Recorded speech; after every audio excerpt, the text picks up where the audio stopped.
And welcome back to episode number 87 of Raise the Banner podcast. We're back after a little 2 week hiatus. It's been a busy few weeks for us, but we are back for a little mix up of a 9 a.m. Friday morning episode. A little bit, everybody had to take some time out of work, but we did so because we have a special guest coming to join us soon. None other than WEI's Fitzy. You probably know him from around the Patriots world, but he will be joining us shortly. We're going to start off with a little bit of Red Sox, but as usual, it is Zach Brewitt, Benny Ballgame Dearth, myself, McIntyre. Ben is joining us from his car as he takes a little hiatus from work today. He's got the golf bag in the back seat. Ready to hit 9 holes after work. I can see. That's left over from last night. I saw you had a tough first hole, but I didn't check after that. How did you finish? It was all right. I hadn't swung a golf club in 2 weeks, so it was a little rusty in the beginning. I was a little flustered because I went to the range and prepared like how I took my practice shots as if I was playing the back nine, and then the course was like, actually, you aren't allowed to play the back nine anymore because the rest of the season we're playing off the front. So my entire mentality was off, and I didn't practice any shots for how to play the front, which you don't play it the same way you play the back. So it was a little bit of a rough start, but it is what it is. Didn't really mean much of anything because playoffs are in a few weeks. It was just the last day of the season. We'd already paid for it, so fair to get more or less a practice round in, so we're good. Fair enough. I did a 4v4 scramble on Monday, and the amount of times that now we're all like amateur golfers. One or two of us are not very good, but we won't get into names. But anyways, the amount of times that like we would all hit very mediocre shots, or like three of us would hit insane shots, and it's like on the same shot, and it's like, why can't you spread this out? It's infuriating. We had one of them where we were like 100 yards out, and three of us put it within like 8 feet of the hole, and it was like can we do this? Like, can we separate this, hold the hole, and not do that? Because then the next hole we're 100 feet out, and the closest someone puts it is like on the edge of the green, 45 yards away. It's infuriating. But all right, let's just jump right into this. Boston Red Sox, they have been, as a whole, pretty damn good. They are I think, is it 16 games over 500 or 15 right now? They hit a 16-game high. Yeah, 15 over 500. 15 over 500, yep. They had not a very pretty ugly loss to Cleveland the other day to end the series, but they have been playing some pretty good baseball. Obviously, Roman Anthony is the big storyline right now. He is out with an injury. He is seemingly going to be out minimum 4 weeks, maximum 6 weeks. The 4-week timeline puts him right around the start of the playoffs. The 5-ish week timeline puts him more closer to the start of the ALCS. Where are your current active, up-to-date thoughts on this team right now, and how you're feeling heading into this final month? I believe there's 21 games left in the season. Obviously, they are in the hunt of the wild card race, and they are also really only, I think, 2 or 3 games back from the Blue Jays. Do you think the division's in play? How are you feeling altogether, Ben? The division's in play, so I have it in front of me. They're 3.5 back with their loss last night. 7-3 in their last 10, so they're in good shape. It's interesting. I kind of go back and forth because I feel like with this Red Sox team, this take is going to be pre-Roman Anthony injury. I had felt that they seem to play better with momentum, so I kind of almost felt like, okay, maybe they're better off being the number one wild card team because they can immediately go right into playing. Playoffs, I think, start September 30th, I believe, is the first day of the wild card. I don't know if it's both wild cards or just one or the other. But I kind of felt like, okay, they play better with momentum. I don't want them to sit around. Recent history would indicate that the top wild card teams, or at least the teams that play the first round, not the first two games, tend to fare pretty well relative to other years. So just I had kind of hoped thought maybe it'd be better for them to get the number one wild card spot, host a team at home for 3 games. But with the injury, I kind of feel like just getting a chance to reset the entire roster for a couple extra days and then wait out the wild card round might be the better move.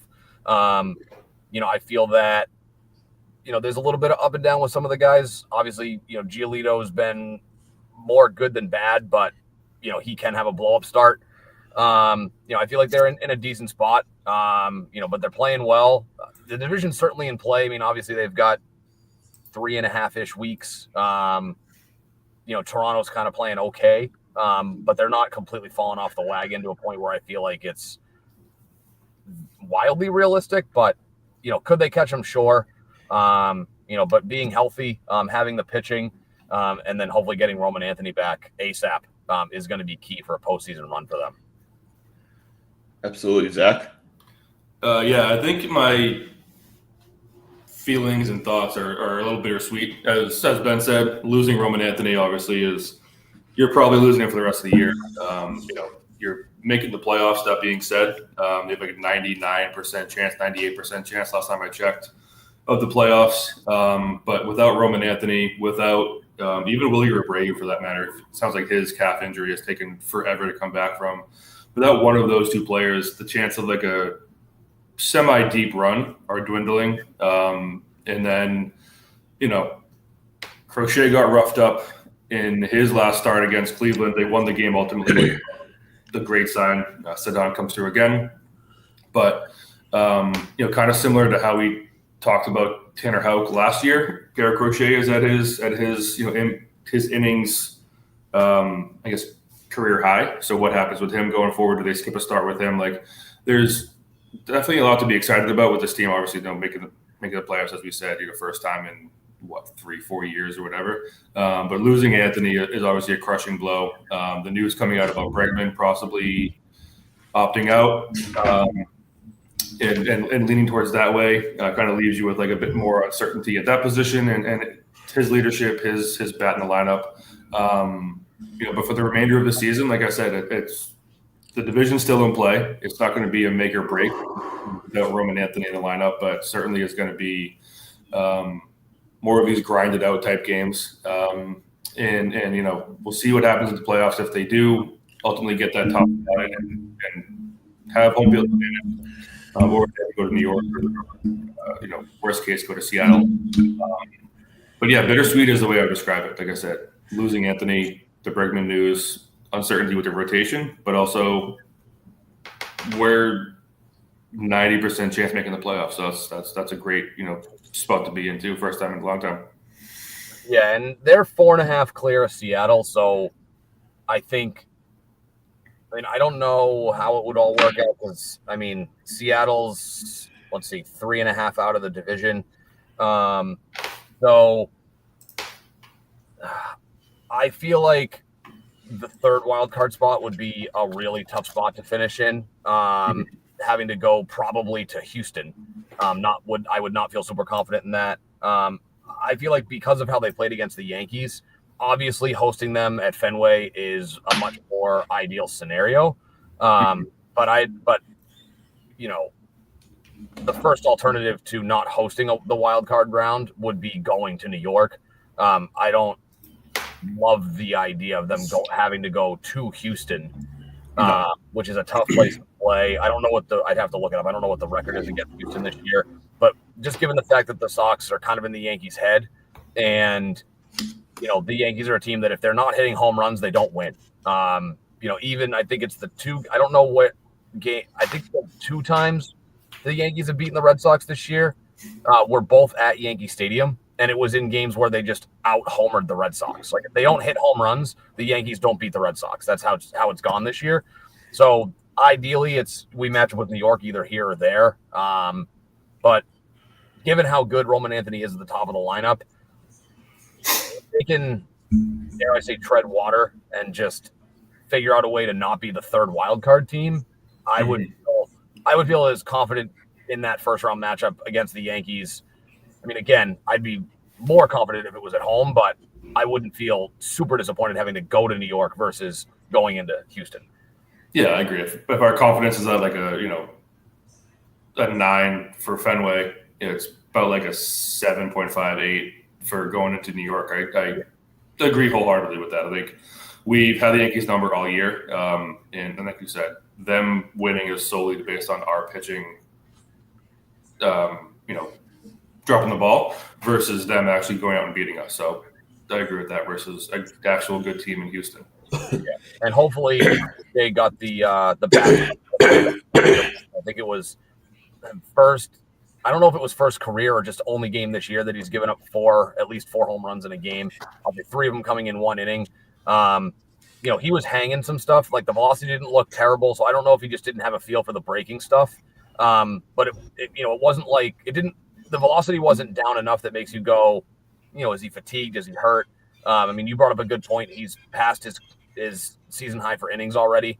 So I wouldn't be against skipping a start down the stretch, just to give him an extra day off and, save some of those bullets for the postseason. But, he's not showing signs of slowing down, but that feels like something you would not want to risk. Using him up too much. Obviously, I think last I looked, he was at 178-ish innings pitched. Yeah. He's got, at least 3 more starts coming up. So he's on the cusp of pacing out to 200 innings, which, that's what aces do. But, he doesn't look like he's slowing down, but certainly something you have to watch.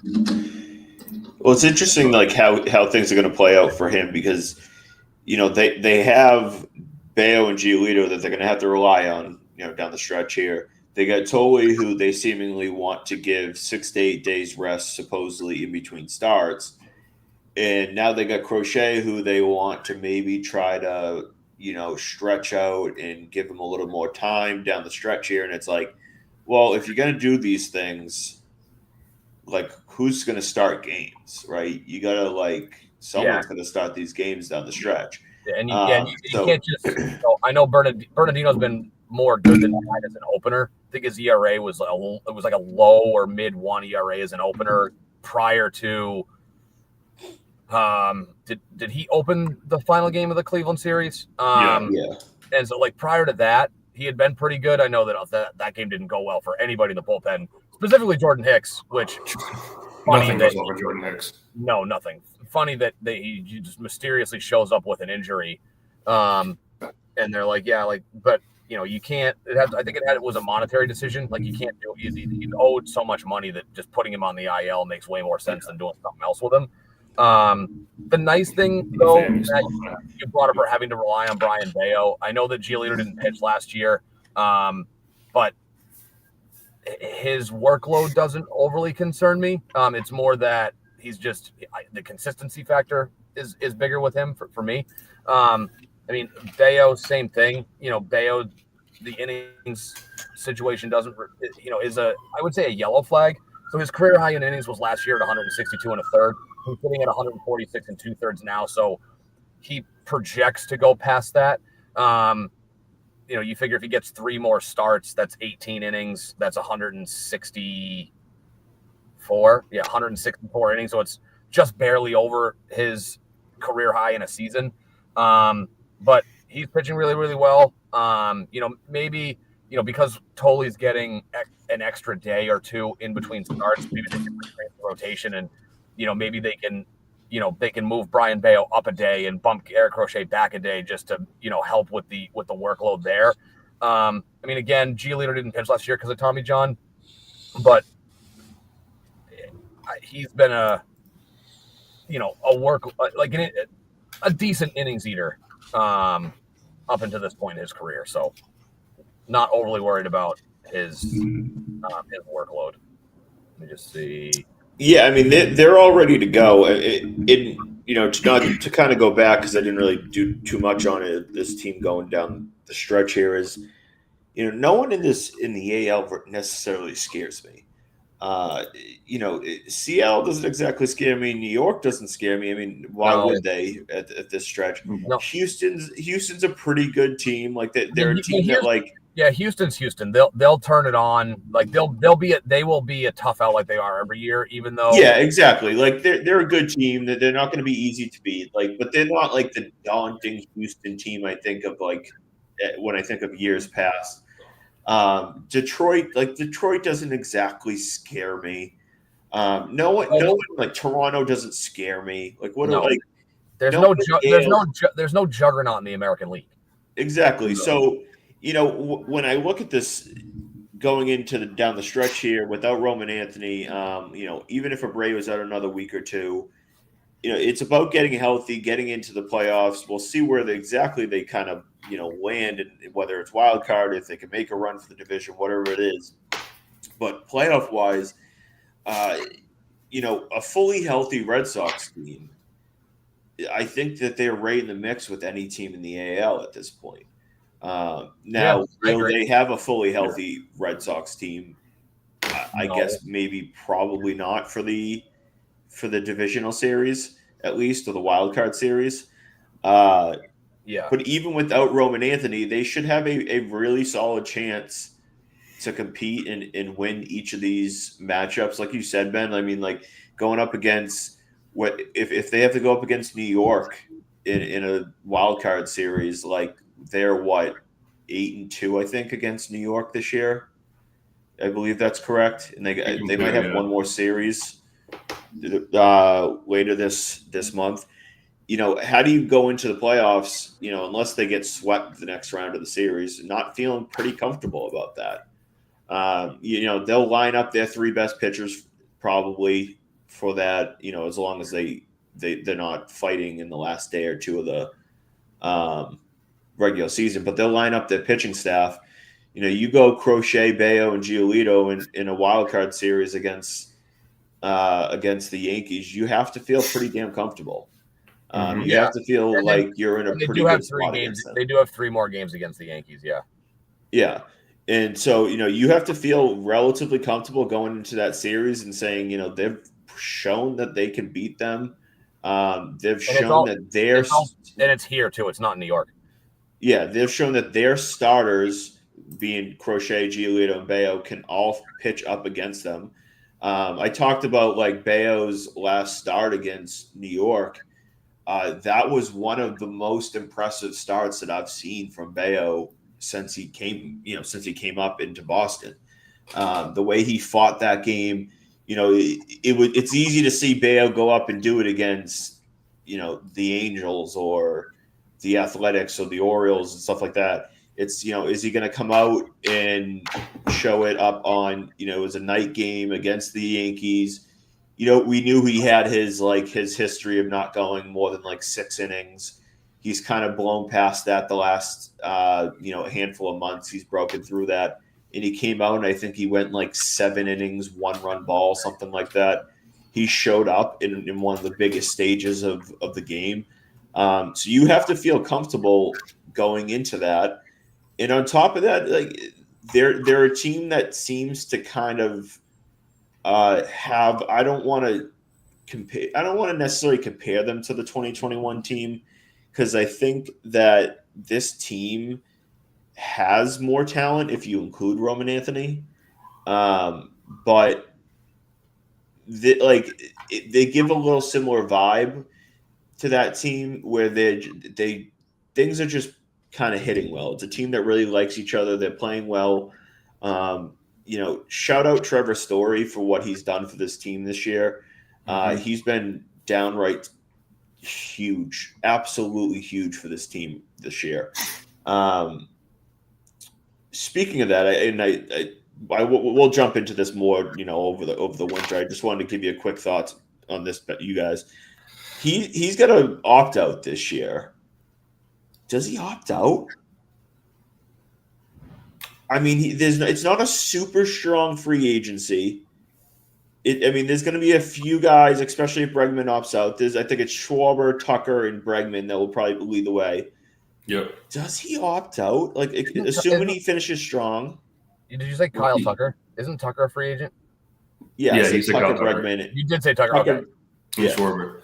What's he owed? Is he owed 22? He owed $250, I think. And I believe the Sox can block it if they add a year to his deal. So that's even another question. It's like, all right, if he opts out, do the Sox dare like suck it back in? You know what I mean? Like, yeah. So let's see. So opt out after 2025. And then it says, so it says if Story opts out, the team can opt him back in by adding a 7th year, which would be for 2028, age 35. So if he decides to opt out and they want to keep him, they would just have to basically say, we're going to give you a 3rd year, and it would become a 3-year. It would become a guaranteed 3-year deal for the last 3 years. Yeah. I don't know I don't know what the money is.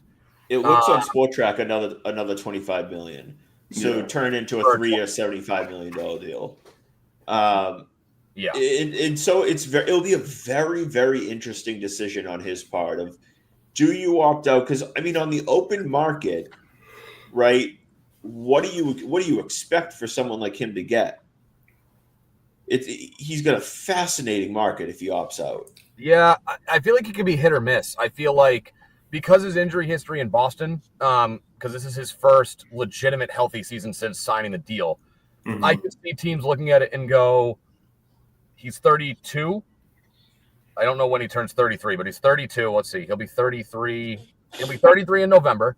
So you'd be signing him to – you'd probably have to give him a 3-year deal because he knows that if he opts out, the Red Sox can opt him back into a 3-year deal. So you'd probably have to be guaranteeing him a 3-year contract.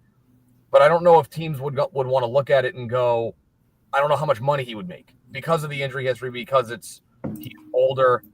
And it's not like the injury history is old. It's recent. He was injured the first 3 years that he was here. Yeah, ever since. So, like I could see it. I could see somebody, buying in fully and being like, nope, like we think he's healthy. Everything looks good. The injuries he had in Boston were freak injuries that theoretically could be avoidable. Like last year, he tried to make a diving play in the hole and he popped his shoulder out of the socket, out of his socket. Like that's not his injuries aren't like soft tissue issues. I don't think, it was a shoulder one year. It was a wrist the year before. So I can see somebody buying. The wrist was you got hit by a pitch. Right. Yeah, it's not like it's not like he it's not like he pulls hamstrings running down to first base, 2 or 3 times a year. And so, I could see a team being like,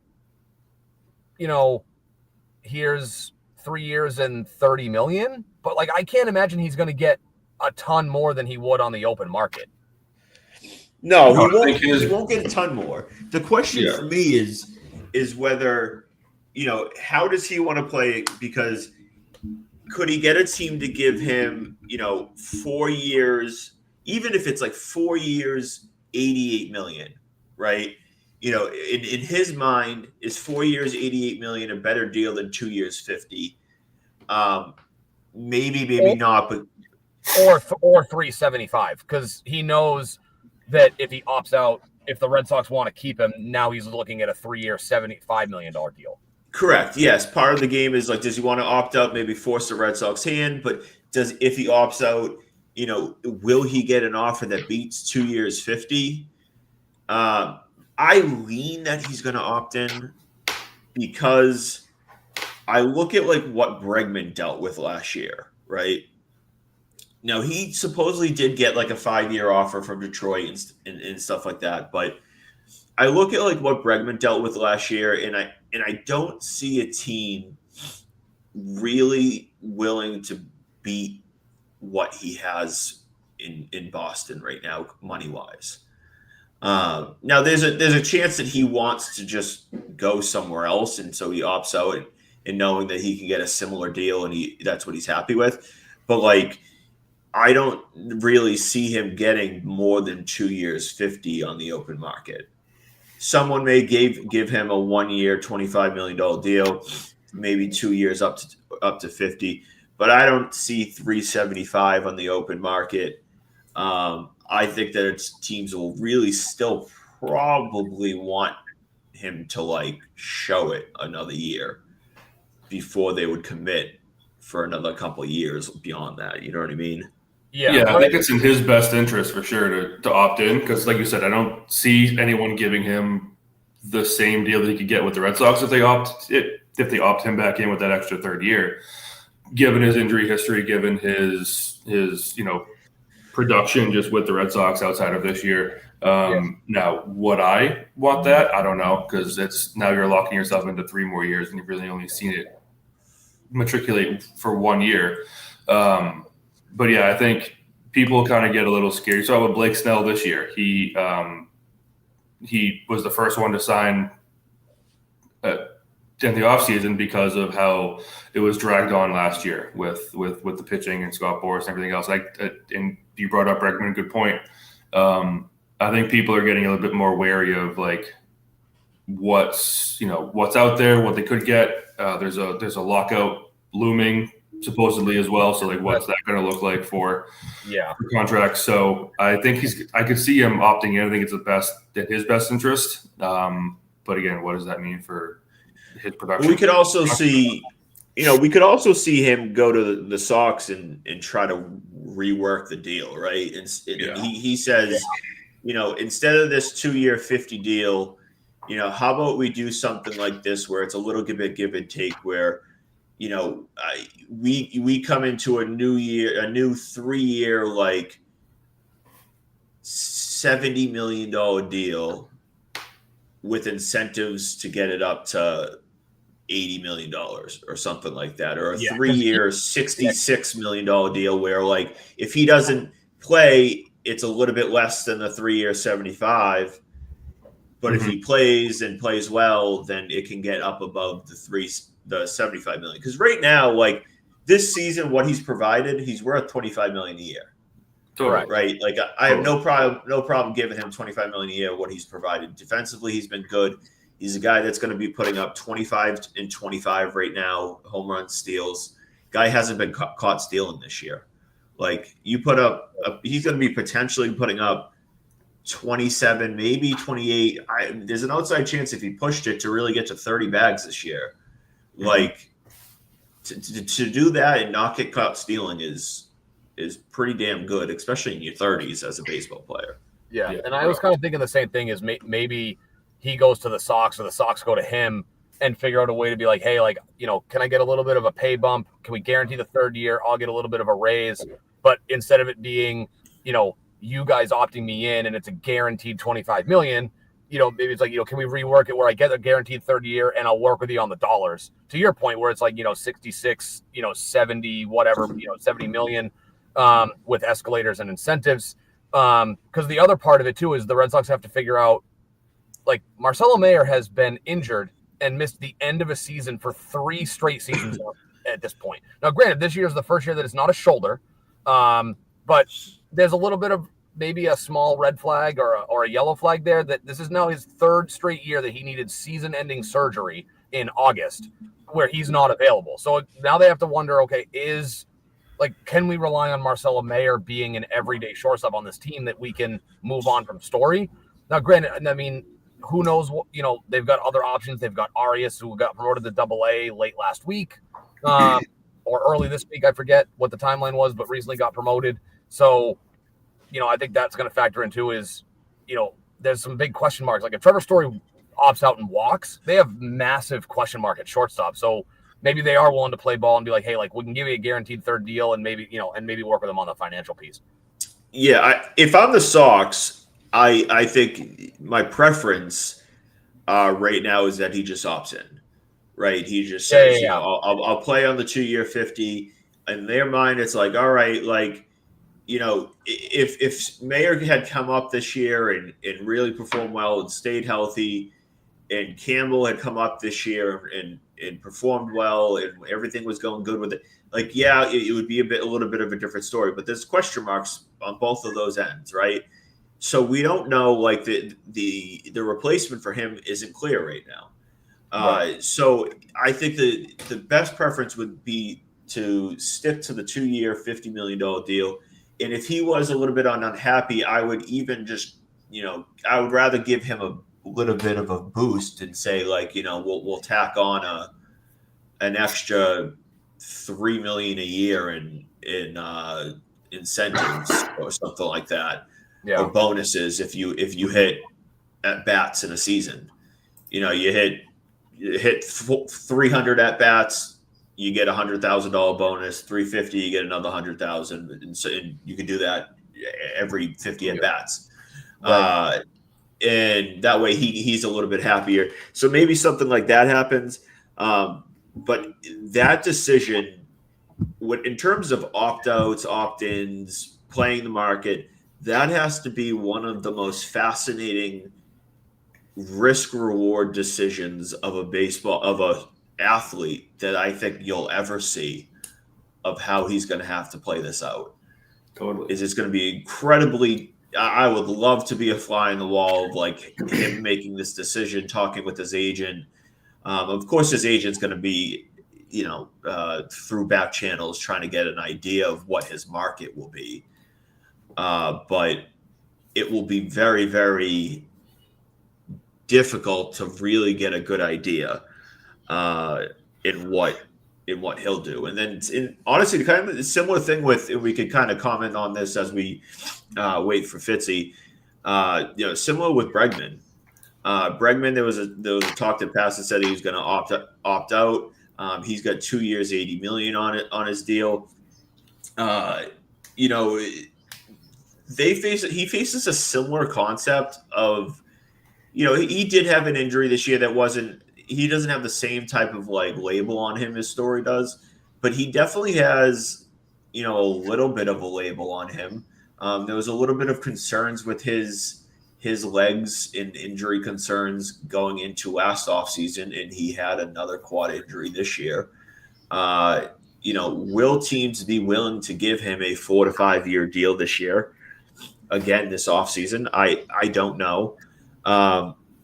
He's also come out and continuously talked about how much he loves Boston.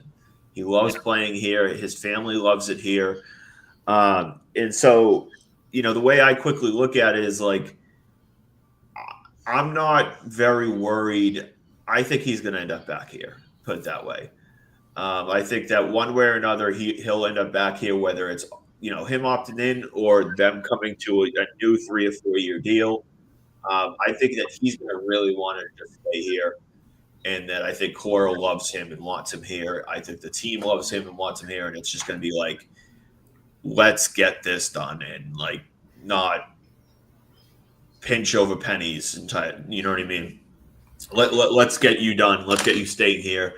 He's been a perfect kind of role model for these young guys, clearly, and he came out and said, because there was that leaked news about possibly opting out.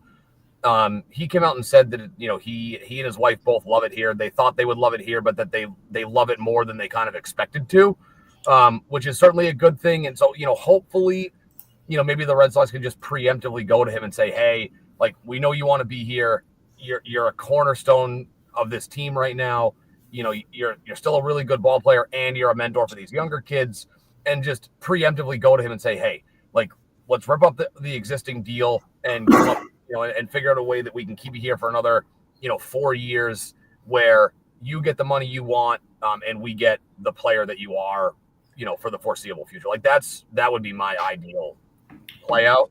Obviously, the second best scenario is he just opts in and maybe they figure it out later. But I would just love for them to just preemptively go to him and say, hey, like, we see your value, we see your worth. Like, let's get something on the books, a different deal that makes both of us happy and keeps you here. Because he's not going to get $40 million a year on the open market, like on a long-term deal. No, but I could see somebody going to Bregman and being like, what about, $4 and $88 million? Well, not $4 and $88, $4 and let's see, 120. What did he get? 3 for 120 last year from us? No, he got 4. He got 3 and 120. 3 and 120. He got 3 and 120, and half the money was deferred starting in like 2031.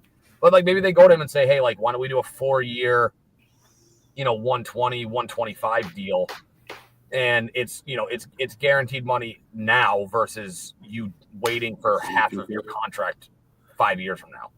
I'd love to believe that they're going to do it. I firmly believe that he wants to stay here. That he loves Boston, loves the Red Sox. Obviously, we know he loves Cora and kind of all the young kids and being a mentor, veteran leader in the clubhouse. It's hard for me to see them being proactive with these type of contracts with a veteran guy who's already kind of had injury history, especially with, his you mentioned, I think, the soft tissue. It isn't like it was one of these freak injuries like Trevor Story's had. He has now going back to 2021, I believe it was 2022, with his quad injury. Now that being said, on the flip side of that, they are kind of like Breslow does seem to have this like work in the background, work in the shadows type of mentality about his business, where all of a sudden we'll get a breaking news report from Passan at like 2:00 on a random Tuesday that they just re-signed him. So, and there's no leaks about this at all. So I'm cautiously optimistic that they will get this done. I think from Bregman's point of view, he definitely would like to stay here and wants to kind of make it work out. It's just the John Henry thing. I don't trust him, and I don't think that like he's willing to give an aging veteran with injury history another 4 years. I'm very hopeful that he does, but he gave him 3/120 last year. My thought process is, I think that they, he was willing to take a little bit of a risk on Bregman last year. I think for many reasons he was willing to take a big risk on him, and now that he's here, that they should love him even more. He is back. He's finally here. We can welcome Fitzy to the show as we finish up, and he's looking some orange juice. I had to go full Belichick meme since I was late to the party, boys. How we doing? We ready to raise the banner or at least get the season started on Sunday or what? We're ready. Absolutely. We're finishing up some Red Sox talk. What are your thoughts on Bregman and this? You think he's going to opt out and all that type of conversation? Yeah, I'm not loving this, but don't forget this is this is kind of like welcoming in Steph Diggs to your wide receiver room and not expecting him to make things about himself or display diva-like tactics and tendencies. Like, you're dealing with the devil that is Scott Boras. He is always going to do everything he can under the evil red sun that he thinks he can control to get his client as much money as possible. And even with St. Bregman missing almost 50 games this season, the impact that he's had from coaching up players, being a positive vibe in people's ears, unlike Rafael Devers, buying people suits in the preseason, then of course the clutch play at third, at the hot corner, and at the plate as well. It makes all the sense in the world.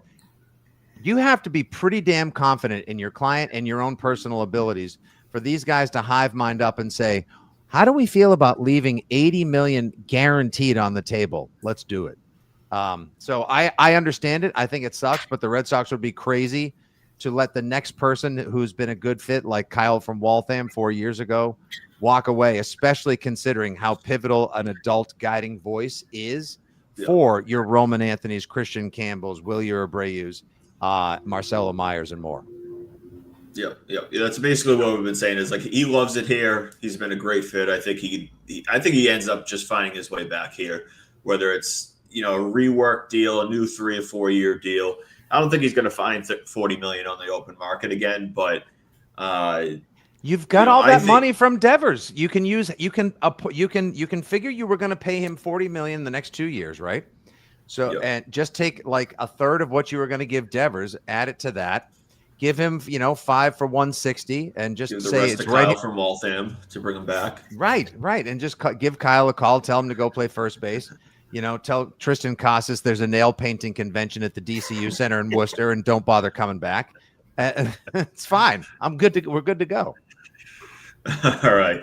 All right. Well, let's now that you're here, let's transition into some Patriots football. Obviously, we got week one here. I knew you were just doing some Raiders talk with the Raiders guy Yeah. on your show. Um, we'll start off with just a roundtable with the week one matchup of the New England Patriots, Las Vegas Raiders. I almost said Oakland Raiders still to this day, but It's okay. I still say I call them the Los San Diego Chargers just to make sure that I get the city they're currently in, but the city they never should have left into the name, because you end up you can call them the Oak Vegas or the Los Lokeland Raiders, whatever. Like I just say in full Chris Berman voice, Raiders. That way I don't care where they're playing. I just know who they are and how much I hate them now for making Tom Brady wear that stupid white satin Raiders jacket like Mark Davis, son of a bitch. If Kraft knew it was good for him, he would have gave Brady 10% of the Patriots. Oh no, but instead he gave him a statue looking like Tom Brady was a 1968 Olympian protesting Gillette Stadium. Yeah.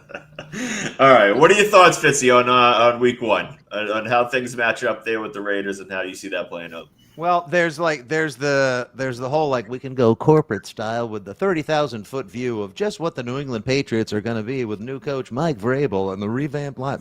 Like there's the whole excitement, just like the fever pitch for wanting to see football all over again, seeing adults in the room, competent coaches, confidence restored on both sides of the ball, all your meeting rooms with your coordinators and beyond.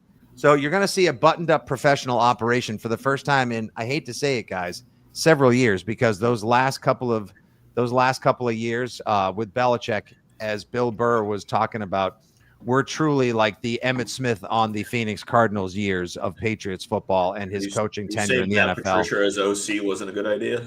Oh my God. The reverse engineered offense of 2022. My God. Yeah. I would like to grab that playbook and just like Yoda did in The Last Jedi, like with the Jedi Temple, just burn it to the ground and stare at it till I see the last ember smoldering in the dirt. My God. I want to read it. I want to read it first. No, don't. That's like watching Matt. Don't. That's like watching the video in the ring. 7 days later, you die. Don't. Don't do it. Read my demise. So there's the whole like 30,000-foot view you want to take. But then like when you get into the nitty gritties and specifics, guys, of this game, like Benny, Zach, I don't know if you guys are like super confident that like the Pats spent so much money, had that great draft. It is Vrabel, Drake and Josh should hive mind and go next level. Or if you see it the way I do, which is like, these are both two teams that like 9-8 would be an awesome season, and they may use Sunday as like a barometer or litmus test against each other. Yeah, I'm kind of in both camps if I can do that. Like 9-8 would be a fantastic season given the fact that they've won 8 games the past 2 years, and they've had, as you said, just complete incompetencies at every position, every coach, every coordinator. It's been horrific, and Bill Belichick has been over the hump for 10 years. But I digress. Like, I think for us to go out and say, that the Raiders are a great litmus test, I think is true. Both have new, first-time head coaches for this particular team. Both similar in terms of their talent level. Obviously Genty and Travion Henderson are good running backs. I feel a little bit better about going into week one if Gonzalez is going to play, but it looks like he's going to be out for definitely week one, maybe even week 2. But they don't even have any receivers that scare me. I mean, Amari Cooper just retired, so now they have Jacoby Myers, who's good. He's good. He's good. He's a route runner. But we know who he is. Like, he was never someone who's going to break the game open. He was never going to go, run a 9 route and get 10 yards between the corner and him. So they're probably going to be a pretty run-heavy team, I would imagine. And then on defense, same thing. Max Crosby is going to give us fits for sure. But who else? Who else do we even have? So it'll be a good matchup in terms of 2 evenly matched rosters and coaches. Yeah, I just came like Matt said. I just came off of the doing a preview pod with our company's sister Vegas Raiders podcast, and he gave me a couple of names to watch out for. Trey Tucker, their slot receiver. Pete Carroll loves him, pretty fast. They got this new, I think it's Dante Thornton. Now, Pats fans are terrified of any receiver with the last name of Thornton after what we went through the last couple of years. But kids out of Tennessee, 6'5", 4.3 speed. Maybe Pete Carroll uses him the same way that he introduced Chris Matthews late in the first half of Super Bowl 49, and that guy gave us fits until they put Malcolm Butler on him. And Max Crosby usually lines up over right tackle, but I wouldn't be surprised if old pal Patrick Graham has him line up all over the place, and they do a lot of overloads and stunts and do things to confuse the rookie left side of the line. And now Will Campbell's on the injury report with an ankle injury. That sucks out loud. And their other edge defender, Malcolm Kuntz, is also sneaky good. And Benny, the one thing I think this week, tell me if you agree. I think the way that the Raiders are going to use a lot of like Genty, they have Raheem Mostert, Zamir White, that kid Dylan Laub from New Hampshire who I had a crush on. He's like Diet Burkhead. And then with that line, like I think this is going to be a great test on both sides of the line for the Pats. Yeah, I agree. I kind of thought about, Will Campbell's injury popping up. I mean, obviously, even if he was fully healthy, how he would match up against the defensive front for Vegas. He seemed to be pretty good from what I saw in the preseason, as long as guys weren't bull rushing him. That was really where his, if you're going to, pick on the short arm issue, that's where he kind of gets into trouble because they can get into him before he gets into them. But he did a pretty decent job of redirecting guys. So, we'll see how they play it. But if they don't win the line of scrimmage, my concerns are that May's not going to have enough time to dissect the defense. Other than the front seven, the Raiders defense, I don't think there's any matchup nightmares that you feel like they have a guy who can absolutely take out somebody on our offensive side of the ball. But I think that these are two teams that should be well coached. I mean, obviously Pete Carroll has a ton of history, winning coach. Vrabel had some success. It'll be a better operation for us. I'd like to think that the Pats can take care of business at home, but if they can't beat the Raiders and they're not competitive, that's certainly not a good sign for us. If they're competitive with the Raiders, it's like, okay, you lose a 1-point game at home, but it was competitive start to finish, then you can at least see some light at the end of the tunnel and possibly development down the line. But there's a ton of volatility in how I think the first half of the season can go. So if they can get off on the right foot and be 1-0, not 0-1, that'd be a great start, and hopefully we're coming up roses on Sunday.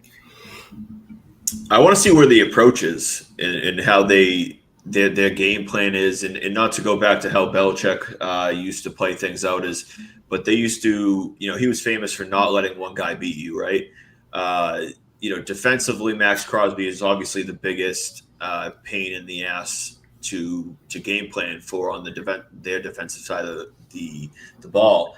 So it'll be interesting to see how Vrabel plans things out. Obviously, we'll see how much McDaniels really has control of that offense. If they can limit him, whether it's chipping, we'll see how he lines up. Like you said, Fitzy, he's a little bit more would traditionally line up against Moses. Is he going to get flipped to the other side to go up against Campbell more often? We'll see how that plays out. But if they can limit him, we saw in the preseason in limited time, I thought May should have played notably more in the second and third game. But we've seen May get rid of the ball faster than he did in prior games from last year. Obviously, that is McDaniels' offense, quick decisions, stuff like that. So I think we're going to see a lot of that early on, a lot of, quick decisions, get the ball out of your hands as things ease up into the first half. But I really want to see them, start to take shots as the game progresses and stuff like that. But if they can limit Crosby, that will allow them to make be more aggressive. And if they can do that, I think the running game will get going. No one else on the defense necessarily scares me. I did like Kuntz. I wanted him in free agency. I was kind of disappointed that he ended up going back to the Raiders. Right, and they replaced Robert Spillane. They tried to replace him by poaching Christian Ellis, but the Pats matched the offer. So they replaced him with Devin White, who I think his better days are behind him. And I see Spillane as like the key. Sunday, you might be thinking like, oh, it's Carlton Davis, or it's Alex Austin because Jacoby Myers is so sure-footed and sure-handed, and Brock Bowers, who looks like Lex Luthor, the tight end these days. Now that he got rid of that that freaking like Nutrafol hair that he had, he looks way bad. That guy. Let's just all agree, best tight end since Gronk, and the guy has a chance to be like Canton worthy. If he can keep this up, he is ridiculously good, and no matter how much the Pats game plan for him, he's going to be a factor on Sunday. But my key for the Pats D is Spillane. He's just got he has to, way back in the spring, I heard a ton of like, Spillane's going to be your favorite football player, and and half a game that counts. Like, watch this guy just get after it. If he can make sure that the middle of the field is maintained and they're not hitting him with quick runs, screens, bubbles, and these little tight end bursts, they'll have a chance. If Geno if the run game works and Geno's got his quick game going, might be a long one, boys. Yeah, stopping Gentry is going to be huge, right? I mean, we'll see what he is because he has never played an actual regular season NFL game. But we know what they brought in defensively. Harold Landry, Spillane, they're two of the best defensive run players at their positions last year. Even Jack Gibbons is a guy that I don't know how much run he'll get early in the season, but I think he's going to be a guy that's going to play his way onto the field as the year goes on. If they could limit the run against a team like the Raiders here, they're going to be in a really good spot because, like you said, Bowers is good, Myers is a pretty good player, but like their offense as a whole doesn't necessarily scare you a ton. And like you mentioned, Spillane, I think he's going to be a guy that Patriots fans love. I think he's like Bentley on steroids of like what you dream Bentley could be. A little bit mix of like the days of Mayo and right. I don't want to say Hightower. Hightower. No. He's kind of his own thing. He's kind of his own thing. He looks like every bouncer in Boston that tossed you out of a bar in Brighton when you were visiting your friend, at the Burn or the Purple Shamrock, like just somebody like if you he'll be nice to you if you don't mess with him. The second you come into his zone, like you're gonna get it. So, and then on offense as well, like two things. I want to see, Josh loves the third down, the little quick receivers. So as much as I want to, since I'm such an Efton Chisholmite, I want to see him get involved. That's probably not going to be the case. It'll probably be more Pop Douglas. And I just want to see the backs that, the Patriots offense under McDaniels. This is now McDaniels 3.0.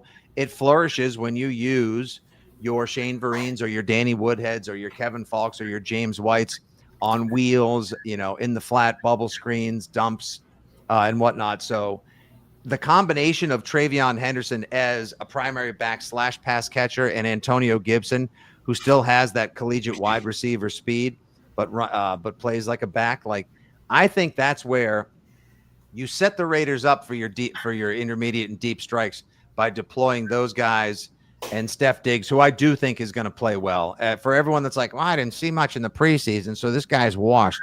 No.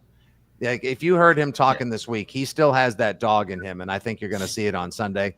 And that's kind of nice because I'd rather him shove it in someone else's face than score for the Bills, then run over to the sidelines and tell everyone at Gillette Stadium to S his D. That was a hot mic on CBS, by the way, a couple of years ago. I do think Gibson's is going to have a pretty notable role in this offense. And it's a pretty safe role because I think he fits McDaniels and what he likes to do very well. Mm-hmm. He's a very, very well-rounded back.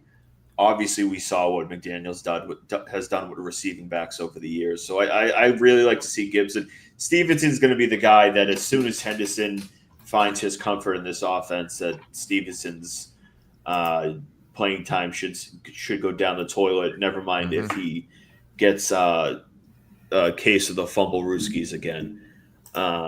His playing time will go out the door. But I do want to do a little bit of over-unders here for the season. I got 4 of them. There are not a ton because the sports books have no idea what to do with the running back situation. I couldn't find anything for Stevenson, nothing for Henderson as well. They do have Diggs at over under 750 and a half yards. Given obviously is he the wide receiver one, all that. Where do you guys see that playing out? Do you see him getting over that benchmark of 750?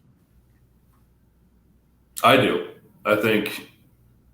I mean, there was a breakdown. I think I saw it on Twitter somewhere of like all the targets that Drake May has had. This, I mean, again, that's camp in his preseason or whatever, but it's Steph Diggs is number one across the board in terms of who he's been going to. He's that true wide receiver one that number one we've been clamoring for years that Bill just would refuse to get because he didn't like dealing with people that had an ego as well. But he also is like you said, Fitzy. He still has that dog in him. He's still like his leg injury it looks back. He's making cuts. He's quick. He's in and out of his breaks as quick as looked in the past. I think Diggs is going to look to him a lot. I think Diggs is going to look to him on first, second, third down. That's his first read. And Pop Douglas had 600 yards last year. If he can do it, then Stephon Diggs can definitely get 150 more yards, and I think he's going to push for 1,000. Yeah, I'm kind of in the same boat. As long as all indications are that he's healthy. So if he doesn't get hurt again, I don't think he's at a point in his career where you would expect him to be that much of a drop off. I mean, prior to tearing his ACL last year, he had six or seven consecutive 1,000-yard seasons. Now, granted, I get he's 31 now, so it's different story. But I feel like an ACL tear at age 30 after 6 straight 1,000-yard seasons. And I'd have to go back and project it out. I don't know how many games he had last year. I think he was on pace for another 1,000-yard season last year before he tore his ACL. So I mean, barring a situation where he just another freak injury or not, but unless he gets hurt again, I don't really envision a scenario where he doesn't get well over 750 and push for another 1,000-yard season. Yeah. Especially given what McDaniels runs for an offense, and not to steal the thunder from Diggs, I'm kind of curious to see how Kyle Williams fits into this scheme. His best asset is with the ball in his hands after the catch. He's twitchy. He's got good feet. I know he had some drop issues at Washington State last year, but the speed is real. Maybe take it with a grain of salt, but he did leave Travis Hunter in his dust on a go route in a game against Colorado State, against Colorado last year. So the speed is real, like the physical attributes are there. And, he screams the guy who can just dominate in a screen game, quick slants over the middle, similar route tree to what you saw with Edelman. Edelman was very good in and out of quick breaks, was not afraid to go over the middle. I mean, obviously we don't know if Williams is willing to do that. We'll see. But, just a situation, love to see how he fits in. But I think that with the versatility of the way that other wide receivers and Travion Henderson and Gibson can play in the passing game, I feel like that's going to open stuff up for Diggs to where, you don't have to rely on him so much. But I think that it'll allow him to exploit matchups because, there's other guys that do so many different things for the Pats offense that I think Diggs can take advantage of that. Yeah, I'm excited for Kyle Williams too, and my favorite thing to say about him, we'll see. I think it's going to take a while for him. I wouldn't expect early returns. Patience with the rookie will probably be the long play. Yeah. But my favorite thing that we heard all draft season long was, well, Kyle Williams has maybe the sexiest release package in all of college football this year. And I just kept hearing about it. Then you saw it because he put those moves on Travis Hunter. And I called him for a while like the timeline king because everything that I kept seeing on my timeline was just somebody raving about him or him saying the right thing or him making the right moves at training camp. So I'm hype on him, but I think it's going to come over the long haul. As far as Steph Diggs, I don't want to say it like I'm trying to sell you something in an infomercial late at night, but for just 45 yards a game over 17 games, Steph Diggs can give you quality returns on a 750 over-under prep. That's a no-brainer to me. And I would also bang the over on his 4.5 touchdowns prop as well. So I'm in on all the Steph Diggs props. Is he going to have 2020, 2021 in Buffalo Steph Diggs numbers? No. but can he have Houston-like numbers last year? We had almost 500 yards in the first 8 games and 6 touchdowns. Absolutely. Yeah, that's basically. I mean, you guys are all kind of in the same ballpark of where you're standing. It's like if he's healthy for 17 games, I don't see why he can't get to that number. Kyle Williams, you hit it on the head, Fitzy. He doesn't really have a spot early on. I think their game plan essentially for him is he'll get eased in, and I think that they look at this Diggs situation where it's going to be a one year stay, most likely, and ideally Kyle Williams takes over at his spot next year. And can kind of just take the reins and learn from always there are two, a master and an apprentice. So learn from your Sith Lord and figure out a way to be a bad man out in the field. But 750, like you said, that's what 40 something yards a game. 40, it's literally 45 yards a game. That's it. If he's healthy for a full season, it's very attainable. He's not a guy that's generally a true deep bomb guy anymore. He's a little bit more of a savvy route runner on the inside now that can fit more McDaniels' offense. I think that he can definitely get 5 to 7 targets a game, and that can result in 45 yards a game, pretty efficiently. So I like that over. If I had to put an exact number, I think he fits into that like 850 to 900 yard range by the end of the year.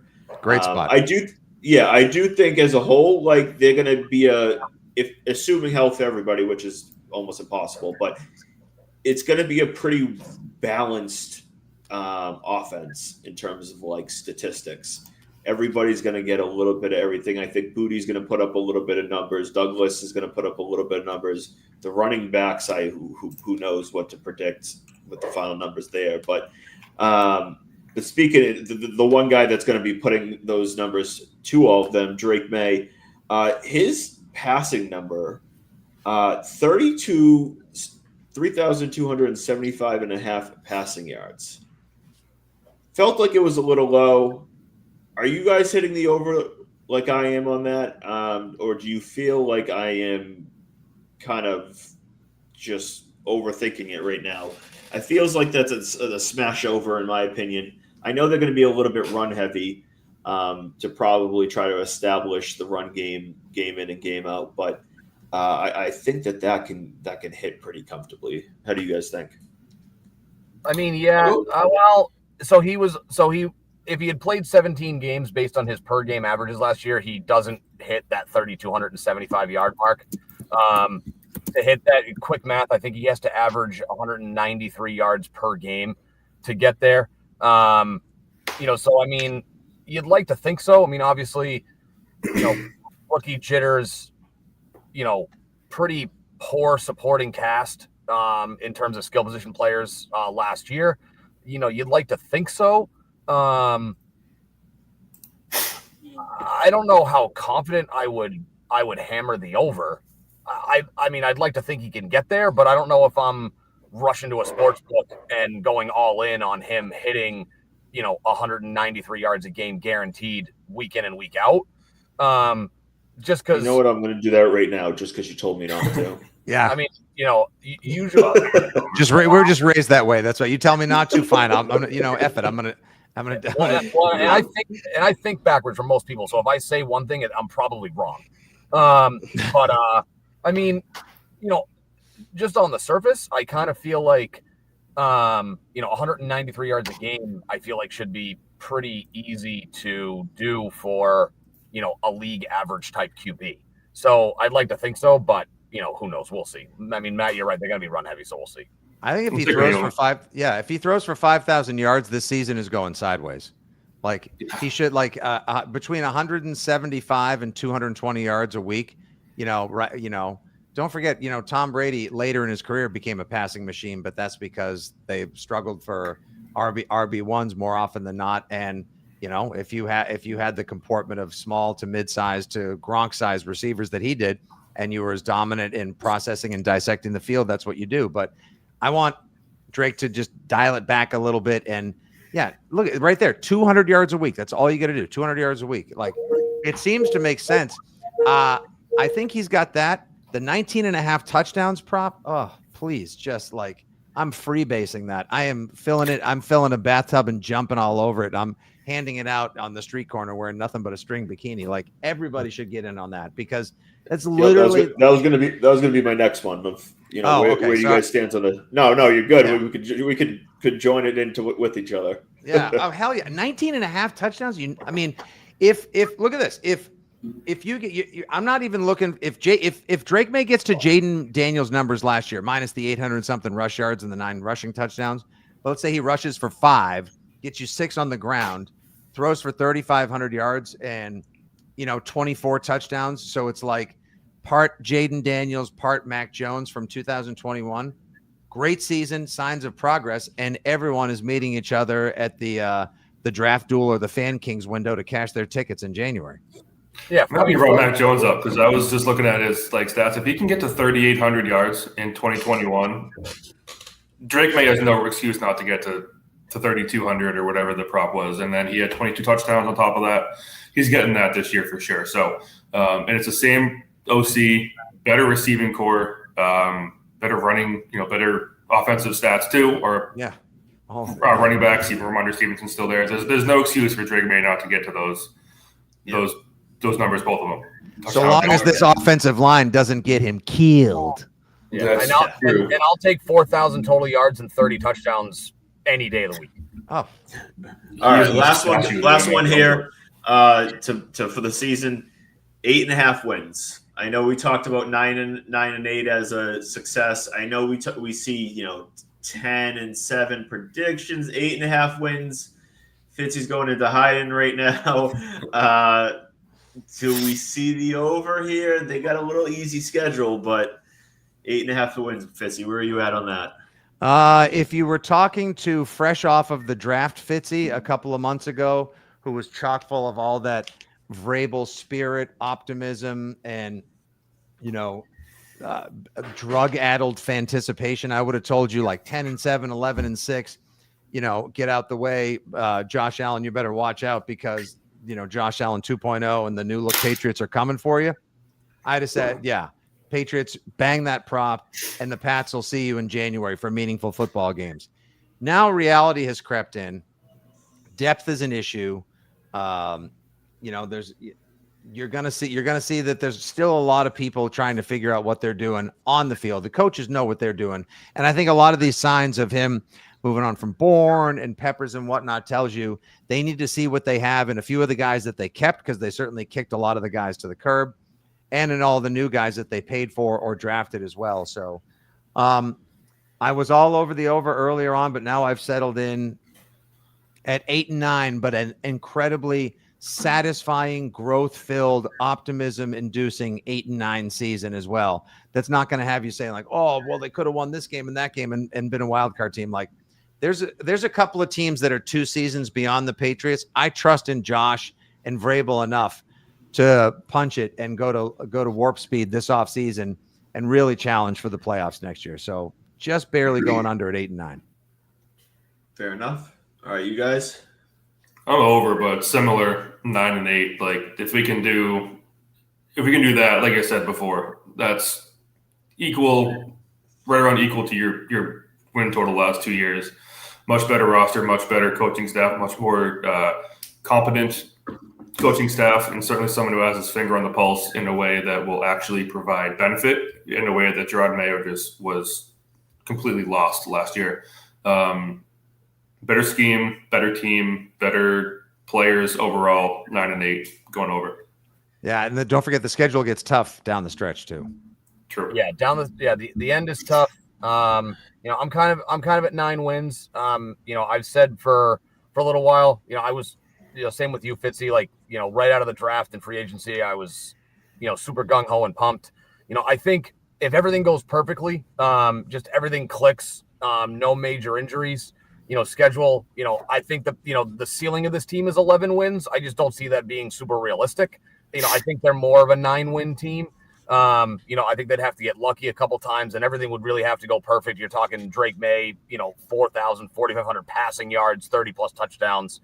I don't necessarily see it, but, I would say over with 9. But again, I'm looking forward to the development of the young guys in this roster, and that, maybe we should be sending some postcards out to Buffalo and, tell them to, make sure they're looking over their shoulder because we're coming for them next year. Exactly. And don't forget, it was late in year 2 of Josh Allen's career that he got rid of the turnovers, got rid of the interceptions, and dialed in and became, thanks to Dayball working him night and day, the same way Josh has been doing now, that he started to become what we saw. And then in year 3, the full comportment of his superpowers came out, and he's never looked back. That's kind of why I do like McDaniels as And a great fit for him. Yeah. It's all coming together, boys. Exactly. I'm in the same boat, though. I think 9 wins is where I'm at, where it's really just a schedule. If they had like a middle of the pack strength of schedule as a whole, I think I would be leaning more on the 8 side, but they do have a pretty light schedule as a whole. So I'm leaning on the 9 wins. But all right, that's going to wrap it up for us this week. Fitzy, I appreciate you joining us. Hell yeah. You only get to preview the season one time. You only get to kick off the campaign one time. You only get to be the new coach one time as well. Exactly. And the weather's going to be beautiful. You can already smell the chicken wings in the Ken's Italian steak marinade, the steak tips.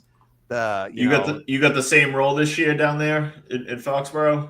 Sadly, no. I got kicked to the curb by the Pats a little while ago. Oh, that's man. I was having such a great time on the podcast. Thanks, Matt.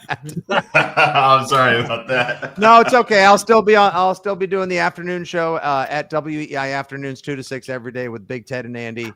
6 Rings post game show Sunday nights on WEI, and of course all of my usual in-game analysis, nonsense, bad takes, and more on the IG, TikTok, and Twitter. That's at FitzyGFY. Why? Because I love yous. Absolutely. All right, guys. Take care. I appreciate it. Until next time, we'll raise the banner. Thanks, Fitzy. Take care, guys. See you guys. Thanks, guys. Go Pats. All right. All right. That's good. Oops.